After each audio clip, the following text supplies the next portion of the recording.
तुम्ही तुमच्या गाडीमध्ये कोणतं पेट्रोल वापरता? म्हणजे नॉर्मल पेट्रोल जसं की 87 ऑक्टेन की इथेनॉल मिश्रित पेट्रोल म्हणजे E5, E10, E20 की प्रीमियम पेट्रोल जसं 91 ऑक्टेन, 97 ऑक्टेन किंवा एक्स्ट्रा प्रीमियम XP95, XP100 वगैरे? या प्रश्नांमुळे एकदम गोंधळला असाल ना की हा नेमका काय प्रश्न विचारतोय आणि का? तर याची दोन कारणं आहेत. पहिलं कारण, तुमच्या गाडीत टाकल्या जाणाऱ्या पेट्रोलमुळे तुमची गाडी खराब होणार आहे आणि अगदी भंगारात काढण्याची वेळ देखील येणार आहे. आणि दुसरं कारण, तुमच्या गाडीमध्ये टाकल्या जाणाऱ्या पेट्रोलमुळे केंद्रीय मंत्री नितीन गडकरींची दोन मुलं म्हणजे निखिल गडकरी आणि सारंग गडकरी मालामाल होत आहेत. आता तुमच्या खराब होणाऱ्या गाडीची कारणं समजून घेण्याआधी मंत्री नितीन गडकरींच्या दोन मुलांच्या कंपन्या कशा मालामाल होत आहेत ते पाहूया. केंद्रीय मंत्री नितीन गडकरींचे पुत्र निखिल गडकरींची सियान ॲग्रो कंपनी इथेनॉलची निर्मिती करते. याच सियान ॲग्रो कंपनीच्या शेअरचा भाव 9 ऑगस्ट 2024 ला 41 रुपये होता. त्याच कंपनीच्या शेअरचा भाव 5 ऑगस्ट 2025 ला म्हणजे एका वर्षामध्ये तब्बल 398 रुपये झाला आणि मागील 25 दिवसांमध्ये याच शेअरचा भाव 850 रुपयांच्या पार गेलाय. म्हणजे मागील वर्षभरामध्ये सियान ॲग्रो कंपनीच्या शेअरची व्हॅल्यू तब्बल 2860% वाढली आहे.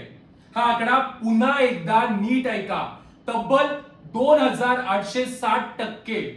नितीन गडकरींच्या मुलाच्या सियान ॲग्रो कंपनीच्या शेअरचे भाव मागील काही दिवसांपासून प्रत्येक दिवशी किमान 5% वधारतायत. आता हे आरोप केलेले आहेत काँग्रेस नेते पवन खेरा आणि सामाजिक कार्यकर्त्या अंजली दमानिया यांनी.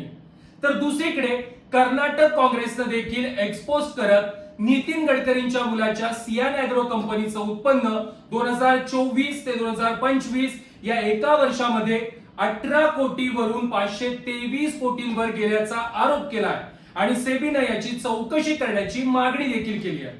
आता तुम्ही म्हणाल, नितीन गडकरींच्या मुलांना ही सोन्याची खाण नेमकी कुठे सापडली?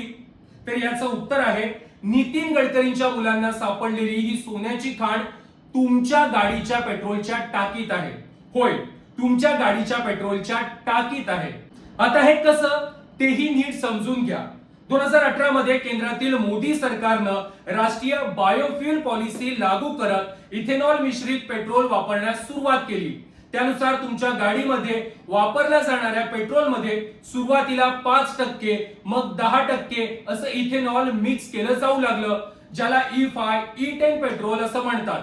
2018च्या या राष्ट्रीय बायोफ्युल पॉलिसीमध्ये केंद्र सरकारनं 2022 साली बदल करत साल 2025 पर्यंत E20 म्हणजे पेट्रोलमध्ये 20% इथेनॉल मिश्रित करण्याचं टार्गेट किंवा धोरण आखलं. त्यानुसार आता केंद्र सरकारनं देशामध्ये E20 पेट्रोल अनिवार्य केलेलं आहे. तर भविष्यामध्ये E27 आणि E30 म्हणजेच 1 लिटर पेट्रोलमध्ये 27 आणि 30% इथेनॉल मिक्स करण्याचं प्लॅनिंग देखील सुरू आहे. आता मोदी सरकार आणि विशेषतः मंत्री नितीन गडकरी वारंवार या इथेनॉल मिश्रित पेट्रोलच्या वापराला प्रमोट करत असतात, त्याचे फायदे सांगत असतात. जसं की ऊस आणि मक्यापासून बनवलं जाणारं इथेनॉल इंधन खूप स्वस्त असल्यानं ते मिक्स केल्यानं पेट्रोल स्वस्त दरात मिळेल. इथेनॉल मिश्रित पेट्रोलमुळे देशाचे क्रूड ऑइल खरेदीवरील 22,000 कोटी दर वर्षाला वाचतील. 2018 पासून आतापर्यंत याच इथेनॉल मिश्रित पेट्रोलमुळे भारतानं 1 लाख कोटी रुपये वाचवले आहेत. इथेनॉल मिश्रित पेट्रोलमुळे प्रदूषण देखील कमी होतं. ऊस आणि मक्यापासून इथेनॉल बनत असल्यानं ऊस आणि मका उत्पादक शेतकऱ्यांना याचा मोठा फायदा होईल, त्यांना जास्त पैसे मिळतील, अशी अनेक कारणं सांगून केंद्र सरकार आणि मंत्री नितीन गडकरी इथेनॉल मिश्रित पेट्रोलला वारंवार प्रमोट करत असतात.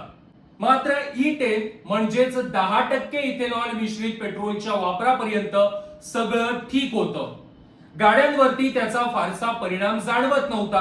काही किरकोळ उदाहरणं सोडली तर गाड्यांमध्ये E10 पेट्रोलचा वापर ठीकठाक होत होता.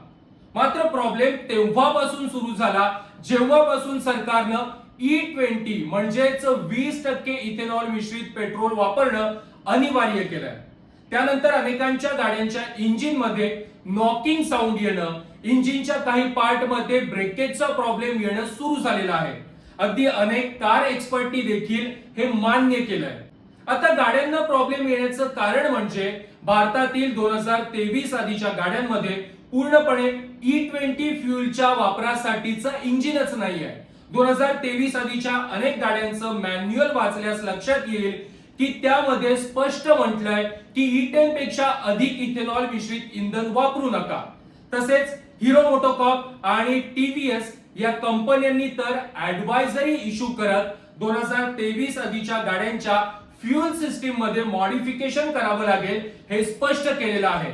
त्यामुळे 2023 आधीच्या गाड्यांमध्ये जर E20 म्हणजे 20% इथेनॉल मिश्रित पेट्रोल वापरलं तर त्या गाड्यांना प्रॉब्लेम येणार आणि हळूहळू गाड्या खराब होणार हे स्पष्ट आहे.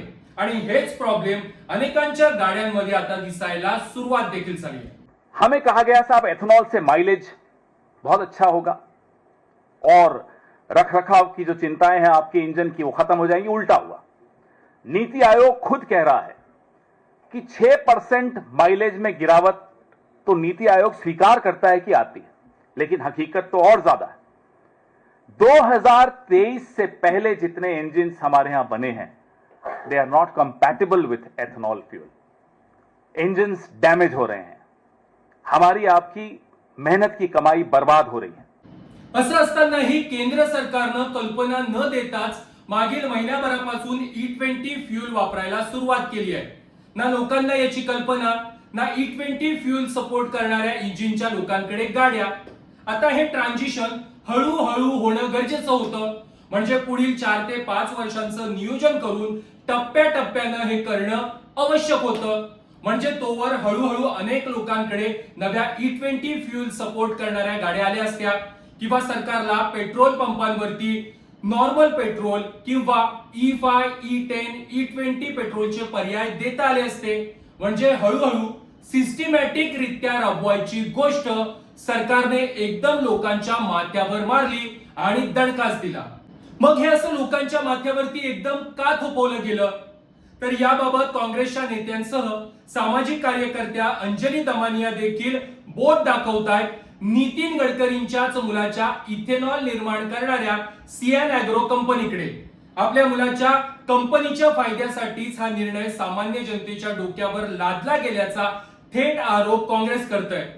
काँग्रेस नेते पवन खेरांच्याच भाषेमध्ये सांगायचं झालं तर बाप सरकारमध्ये धोरण बनवतो आणि त्याच धोरणांचा फायदा घेत मुलं पैसे कमावतायत.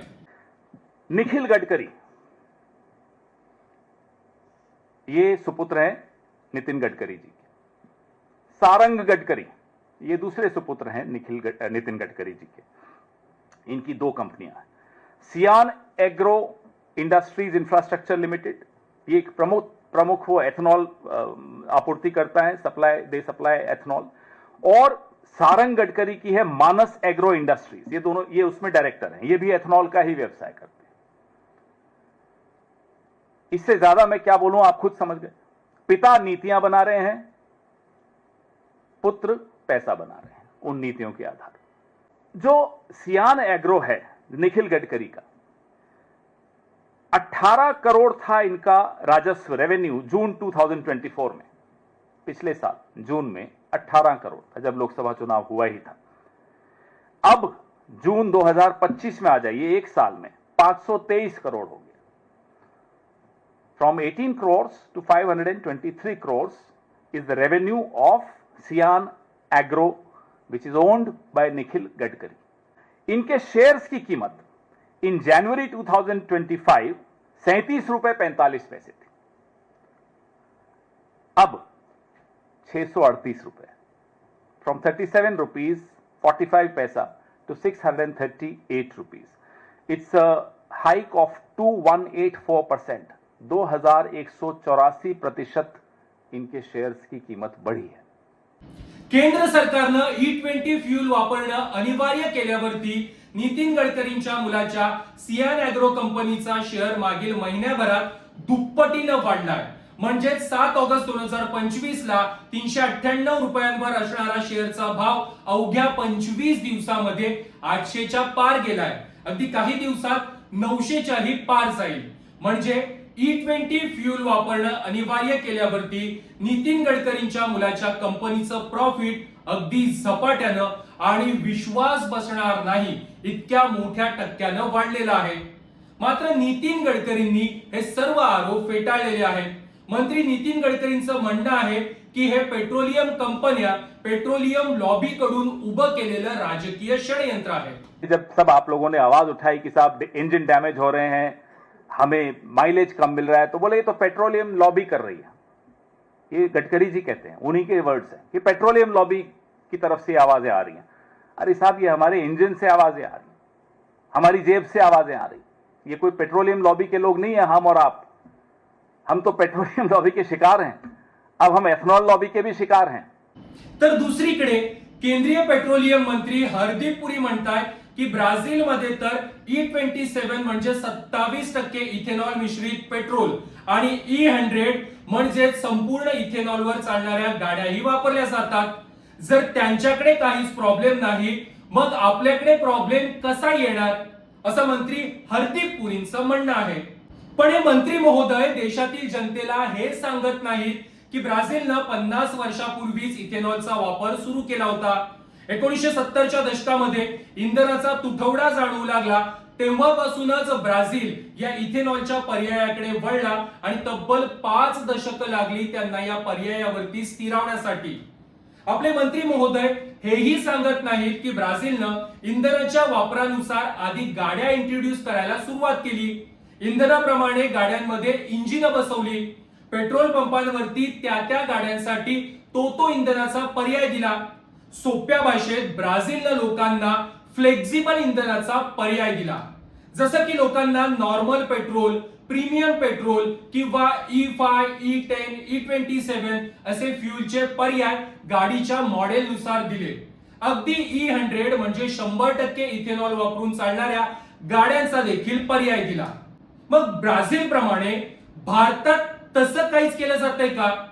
तर नाही.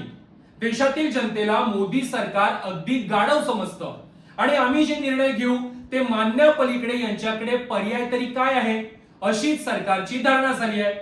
मात्र लोकांची फसवणूक करणाऱ्या आणि तथ्य लपवून ठेवणाऱ्या या सरकारला काही प्रश्नांची उत्तरं ही द्यावीच लागतील. प्रश्न क्रमांक 1, सरकारच्या आदेशानुसार जर 2023 पूर्वीच्या गाड्यांमध्ये E20 पेट्रोल टाकलं तर त्यांच्या इंजिनावरती काय परिणाम होईल, त्यावर उपाय काय, हे सरकार स्पष्ट करणार आहे का? प्रश्न क्रमांक 2, 2023 आधीच्या जुन्या गाड्यांसाठी पेट्रोल चॉईस का नाही? ज्या गाड्या E20 इंधनावरील नाहीत त्यांच्यासाठी सरकार काय पर्याय देत आहे? प्रश्न क्रमांक 3, E20 इंधन क्षमता नसणाऱ्या गाड्यांमध्येही सरसकट E20 म्हणजे 20% इथेनॉल मिश्रित पेट्रोल का टाकलं जात आहे? प्रश्न क्रमांक 4, 2023 पूर्वीच्या गाड्यांमध्ये E20 पेट्रोल टाकलं तर गाडी इन्शुरन्स कव्हरेज मध्ये येईल की नाही? प्रश्न क्रमांक 5, इथेनॉल मिश्रित इंधनाबाबतची म्हणजे भविष्यातील E30 इंधनाबाबतची पॉलिसी आधीच जाहीर करून लोकांमध्ये सरकार त्याबाबतची जागरूकता करणार आहे का?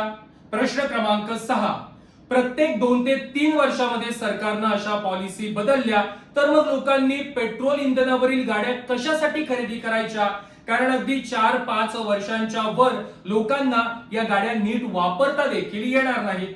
आता 7वा आणि सर्वात महत्त्वाचा प्रश्न म्हणजे पेट्रोलमध्ये 20% इथेनॉल मिक्स केलं जात आहे, तर मग पेट्रोलच्या किमती कमी का होत नाहीत? इथेनॉल मिक्स केल्यानं पेट्रोल खूप स्वस्त होईल. अगदी 50 ते 55 रुपयांना पेट्रोल देता येईल. या पंतप्रधान मोदी आणि मंत्री नितीन गडकरींच्या आश्वासनाचं काय झालं? सरकार या प्रश्नांची उत्तरं काही देणार नाही. पण एक गोष्ट खरी आहे की ऊस आणि मक्यापासून बनवल्या जाणाऱ्या इथेनॉल या स्वस्त इंधनाच्या पेट्रोल मधील मिश्रणामुळे दर वर्षाला सरकारचे क्रूड ऑइलच्या खरेदीवरील 22,000 कोटी जरी वाचत असले तरी सामान्य ग्राहकांना मात्र त्याचा काहीच फायदा नाही. पेट्रोल स्वस्तात मिळणं तर सोडाच, गगनाला भिडलेले पेट्रोलचे भावही काही अंशी देखील सरकार कमी करायला तयार नाही.